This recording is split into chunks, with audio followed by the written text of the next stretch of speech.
Lolu lusasazo ngqo lwendaba estudio 10 kuLdungu lwe-SABC eAukland Park eGauteng nazo eziphambili. When I called for the copies of that particular file, inquiry file, I was told that it was missing. Usekela mlawuli kwi-IPD uTyakalani Maphosha uxelele ikomishoni kaMadlanga ukuba uxwebhu lweenkcukacha ngokubhaqwa kweziyobisi e-Arathon eGauteng lwanyamalala kwabikho mkhondo nanamhlanje.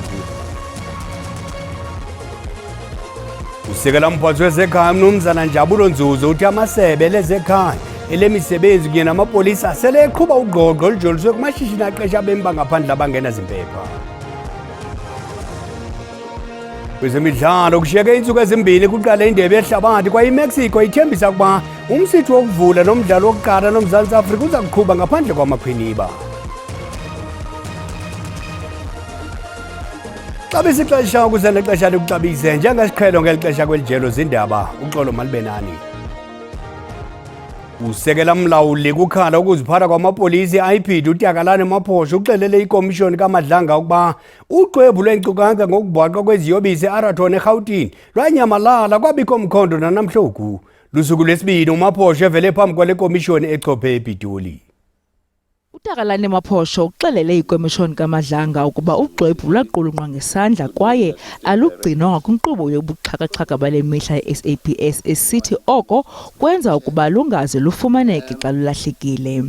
Uqhube walumkisa ngelithi olu xwebhu lulahlekileyo belinganceda ngeenkcukacha ezibalulekileyo eziquka amagama abarhanelwa nekutyholwa ukuba bayinxalenye yomkhambatho nento yokwenza nolwaphulo-mthetho. Ebuzwa ngolu xwebhu uthe akazi nokuba luphi ngokuxelelwa kwakhe. When I called for the copies of that particular file, inquiry file, I was told that it was missing. It was handled by a certain sergeant, I forgot his name, and he couldn't locate the file. Explain this to me. An inquiry file is, or are the details of it not stored in the SAPS admin system, so that if the paper disappears, one can simply go on the computer system and retrieve the details of the file? My understanding with the inquiry file commissioners, they only do things manually. They don't register the file on the system. Ebuzwa ngobungozi bokuba le nkqubo isenziwa ngesandla somntu uMaphosha ungqinile ukuba oku kuyingozi. But isn't the problem with that somebody can just manufacture it and can make it disappear also? So even if there was no file before, I can simply create it because I do it manually. And if I want to destroy it, I can simply destroy the one that I created manually. That's true, commissioners. Something like that can happen. Usaqhuba ke uMaphosha kwikomishoni kaMadlanga. Ibhunga leBhishop eAfrika libongoza abemi beli ukuba basebenzisane norhulumente ukusombulula umba wabaphambukeli abangenazo impepha mvume. Elibhunga likwacele uluntu ukuba lungathatheli umthetho ezandleni ngomhla wama-3 kule nyanga. Intatheli yethu Kelvin Dludla isiphathele le ngxelo.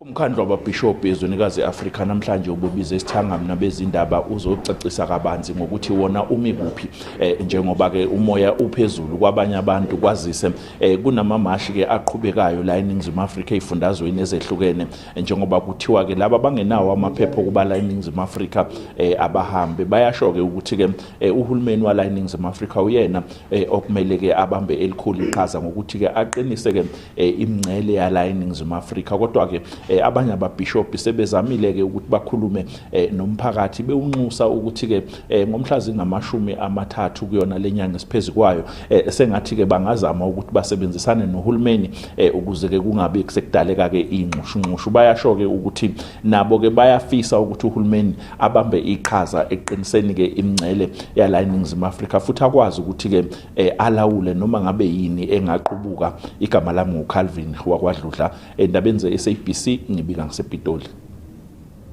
Kusenjalo usekela umphathiswa wezekhaya uMnumzana Njabulo Nzuza uthi uhlolo olubandakanya isebe lezekhaya elezemisebenzi kunye namapolisa luyaqhuba. Olugqogqo lujoliswe kumashishini aqesha abemi bangaphandle abangena zimpepha. Unzuza uthi abantu ababanjwe kweliphulo baza kugcinwa kwizitishi zamapolisa ngokungqamelene nemigaqo yezomthetho yokuba kunyanzelekile bavele phambi kwenkundla kamantyi ukuze ke emva koko bafuduselwe emazweni abo.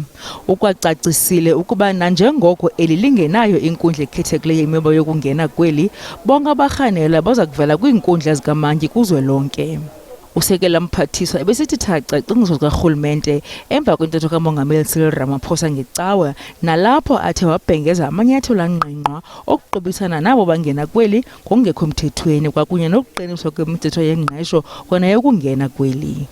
We do accept that law enforcement operations, as the President said, must be heightened. We have already started the process of doing that. We have done some inspections as of last week, which are being done now in a joint manner between ourselves as Home Affairs, including the SAPS as well as Labour. What we are doing is not that those operations must be done when we are there ourselves as Deputy Ministers, but they must be done even when we have left. We have given strict instructions that the teams must continue to work together. We'll be also be doing some more inspections also this week and the weeks to come to make sure that those who are in the country illegally are then deported to their various countries. What is also important is that we are focusing on companies that employ illegal foreign nationals, because if we cut out the demand of illegal migrants coming into work, then you will have a situation where people are not, having an appetite to come into South Africa because they will originally be motivated by the fact that they will find jobs. Umkomishinala wamapolisa eGauteng uNjengeletomi Mthombeni uthi ukubulawa kwamapolisa esemsebenzini naxa engaphangelanga kuyaxhalabisa kakhulu kweliphondo nakubeni lehlile izinga lolwaphulomthetho linobuzaza. Njengele Mthombeni uthi nakubeni lwehlengo 5.2% ulwaphulomthetho linobundlobongela xa kuthelekiswa nelithuba nyakenye uhlaselwa ngakumagosa onyanzeliso mthetho lusaqhuba kuba ngumngeni omkhulu. Umkomishinala kwabaluleke ukuqweqwediswa kwezithuthi njengolunye ulwaphulomthetho oluqaseleyo kwiphondo.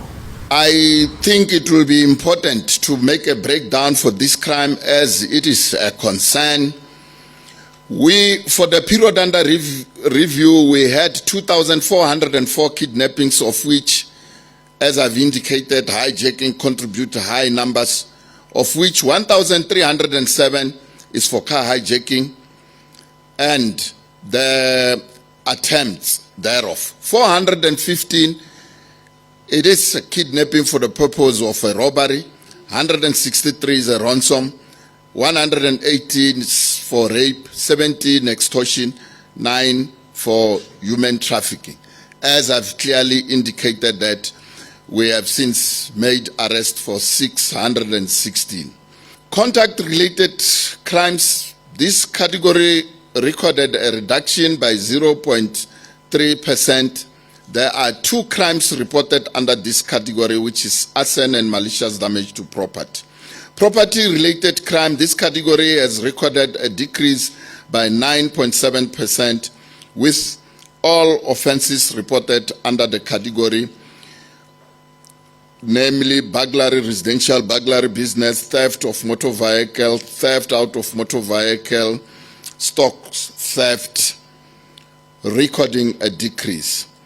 Umkomishinala benika icwaca manani zolwaphulomthetho zekora yesine kwikomiti yendluyiso mthetho yaseGauteng esondlala umqelo wanjiweyo kulwaphulomthetho kwanenkalo esadinga ukuphuculwa.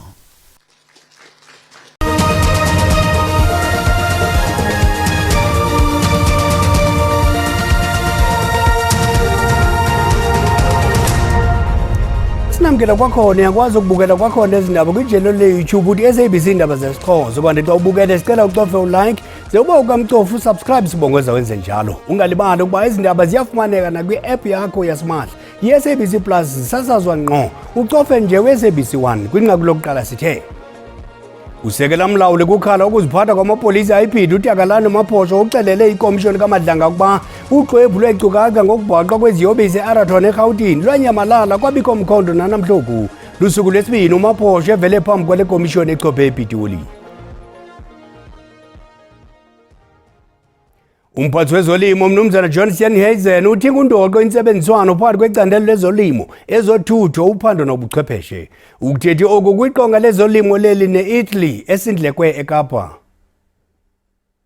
Umphathiswa wezolimo kweli eKapa usindleke umsitho weqonga lobambiswano lweli ne-Italy kwicandelo loshishino lwezolimo kanye noxa wakhe wase-Italy uFrancisco Lollobrigida. Eliqonga lantsukumbini linqobanisa inhloko kwiinkokheli zoshishino abaqulunqi bemgaqo-nkqubo ukuvula amathuba kwezolimo nangakumbi. What emerges from this picture is not simply a trade relationship. It is the possibility of integrated value chains that connect farms, processors, logistics, and researchers, technology companies, and retailers across both countries. And this is exactly the type of economic partnership that we need to be striving for. One that combines South African production capacity, entrepreneurial talent, and access to African markets with Italian expertise in technology, value addition, processing, branding, particularly regional branding, and innovation. Kananjalo uSteenhuisen ubalule uqhaqhe womyinge ka-30% oze nomongameli uRamaphosa kwicandelo lezolimo esithi bazijula ijacu ukuqinisekisa elinyathelo liza nenguqo ebonakalayo. Kunjalo nje intsebenziswano efana naleya namhlanje ne-Italy inxalenye yentshukumo zokwakha ikamva elizinzileyo kwezolimo. President Ramaphosa has set an ambitious objective of increasing value addition within South Africa's agricultural sector by 30%. As a government, we're working very hard to create the conditions necessary to turn that ambition into reality. Ukanti ke ixabiso le-Italy kwezemveliso nobuxhakaxhaka belixesha libonwa liza kuvula amathuba engqesho hayi nje kwezolimo koko nakumanye amacandelo futhi lifunqule noqoqosho lweli. Ndimlo Lilitha Ntsundwani kwiindaba ze-SABC. Ibhunga lemveli laseGarude eBushbuckridge eMpumalanga liyakhuthakhutana kwakhona. Elibhunga liyamkela inkokheli abambelekwa ngumhlolokazi wenkosi engasekhoyo uStephen Mogane. Amanye amalungu osapho athi unyanzelisiwe kuwo ngaphandle kwemvume yawo. Atshola inkokheli yeContralesa ngongenelela kwimicimbi yebhunga lemveli.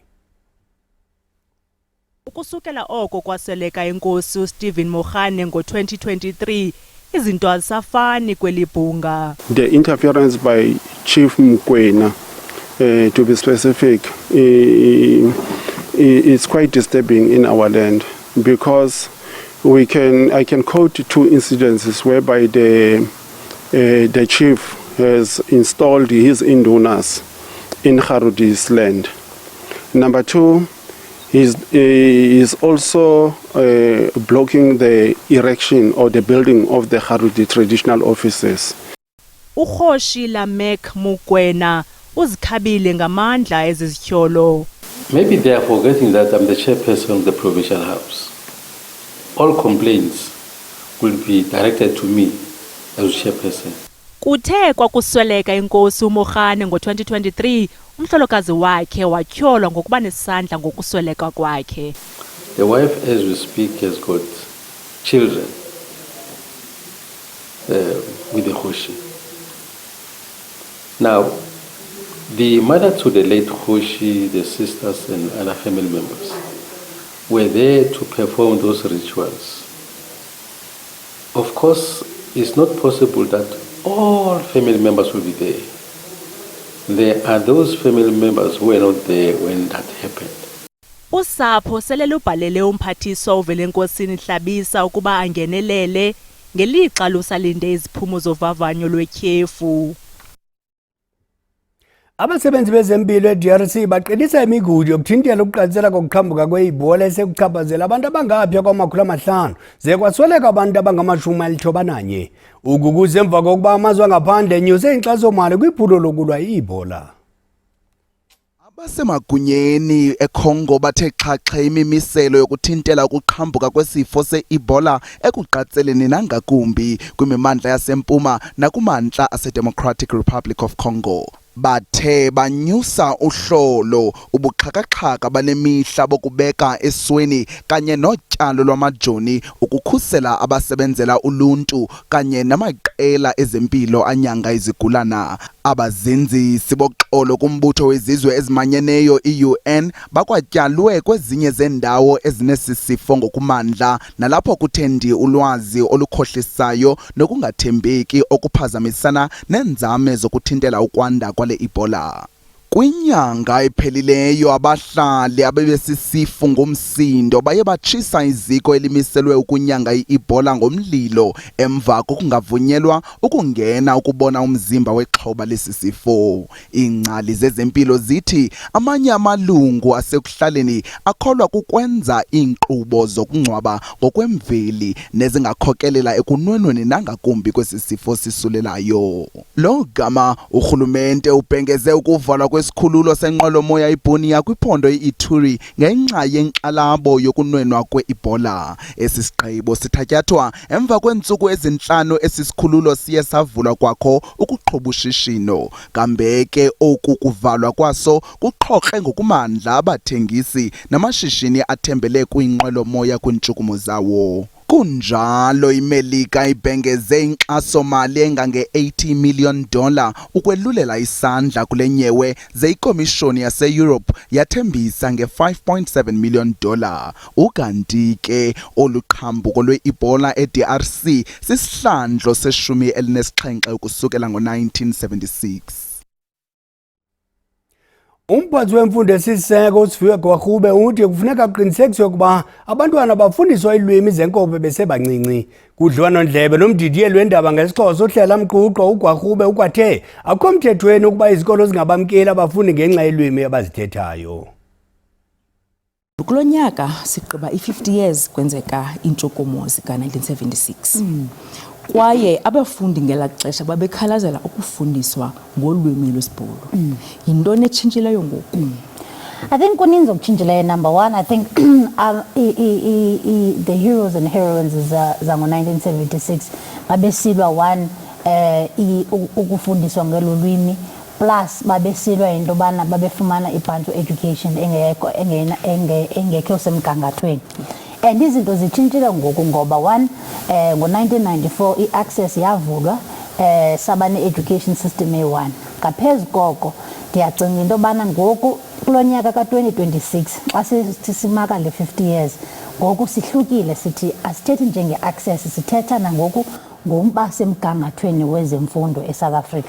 So xa sithetha ngolwimi i-debate ngoku ngolwimi is about into yoba uqinisekisa into yoba wonke umntana uyakwazi ufunda ngolwimi lwasekhaya, ngoba i-research iyatsho into yoba xa ufunda ngolwimi lako wenu ukwazi uphikisha apha ezinye languages, kwaye abantwana bayakhaleza uqiqa kamsinyane xa efundiswa ngelwimi aliqhelileyo. Kubekho iripoti ephumileyo ethi abantwana abafunda ugrade 4 abanye abakwazi ukufunda kakuhle. Loo nto ngoku indibuyisele emva uba mandibuze into yobana uqiniseka njani uba umgangatho wemfundo walapha ekhaya unguwo? Ibalulekile kakhulu lo mbuzo, ndiyawuvuya futhi ubuza ngoba yenye yee-priorities zam kule 7th administration leyo. Into yobana for too long i-South Africa koko iye imane iqwalasele into yobana ithini i-matric pass rate. And umbono wami ke mna ke into yobana kufuneka siqale early kunoba sibe sifocusa into yobana abantwana abapasa umatric bawupase njani. And uqala early ke siqala as young as 2. Yiyo loo nto siye sathatha imali engange-10 billion rand esizayispenda uku-extenda early child development and education in South Africa over kulo minyaka mithathu ye-MTEF. Ngoba i-research esiyijongileyo iyachaza into yoba uba ngaba umntana akafundiswanga kwi-structured ECD, abe nokutya qho ngemini, badlale ngehlobo badlala ngayo, ingqondo yomntana is developed 80% by the time umntana ethena shesha 5. So if uyaliphosa elaa xesha from 0 to 5, it means uba laa mntana xa eqala kwa-grade R akazukwazi nobamba ipensile, akazukwazi nobhala igama lakhe. And ke ngoku mna ndithi kubantu baseMzantsi Afrika le ndlela siyibhiyozela ngayo indaba ye-matric pass rate. Ngaske sisebenzise sibhiyozele kakhulu abantwana abakwaziyo ukuqala esikolweni beqala kakuhle. Soze sibe nayo ingxaki abantwana abangakwazi ukufunda kakuhle ubangaba sibaqala early.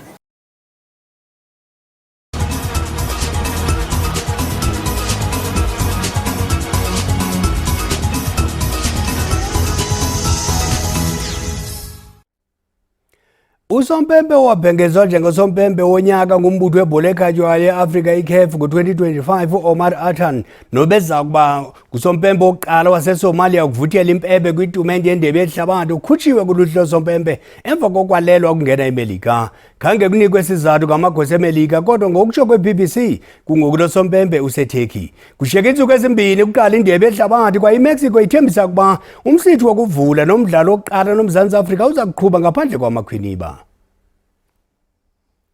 Ukhankalazo lwabafundisi-ntsapho kwisixeko saseMexico longeza kwingxinano kwisixeko kushiyeke intsukwana kuvulwe indebe yehlabathi. Umongameli waseMexico Claudia Sheinbaum uthi urhulumente wakhe awuzukubathintela abakhankalazi phambi kwetumente, ethembisa ukuba imisitho yendebe yehlabathi iza kuqhuba eluxolweni. Lo que están buscando es que antes. What they are looking for is for the international headline before the World Cup opening to be the Mexican government represses teachers. That is what they are looking for. Well, they're not going to get that. Y también vamos a garantizar al mismo tiempo. uSheinbaum unikezele ngeflag yeMexico kwiqela lesizwe kumsitho kaNdlelanhle phambi komdlalo wokuvula weMexico noMzantsi Afrika ngokuhlwa kwangolwesine. Iqela lithembise ngokuhlonipha likhusele iflag kwaye lime njengomzekelo kubantu baseMexico. Kusenjalo iqela lase-Iran liyaqhuba kulungiselela imidlalo yalo kuGroup G eStadio Caliente eTijuana. Umbutho webhola wase-Iran ubonisene ngemizuzu yokugqibela ukuzinzisa iqela eMexico hayi eMelika. Bese likhutshiwe kambe uninzi lwevisa ze-US kodwa i-Iran ifuna lingaxhaphaki iqela layo eMelika. I-Iran imidlalo yayo yesigaba sokuqala iza kuyidlalela ngakwintshona-nxweme yeMelika kwaye inganquzulwana ne-USA kumjikelo wayi-32. Kanti ukapteni we-Argentina Lionel Messi uzilolonge neentshatshelo ezikhuselayo eCollege Station eTexas. I-Argentina idlala okuzifudumeza ne-Iceland ngomso njengoko izimisele ukuba liqela lokuqala ukukhusela indebe yehlabathi ngempumelelo. Kwagqibela ngeBrazil ngo-1962 ukuyigcina. Qonqololo ziyaguqa ziyakhothama zasemini nje masikhongozele zesiswati ngecala emva kwesihlanu xa lisiya kunina bakube chusibele.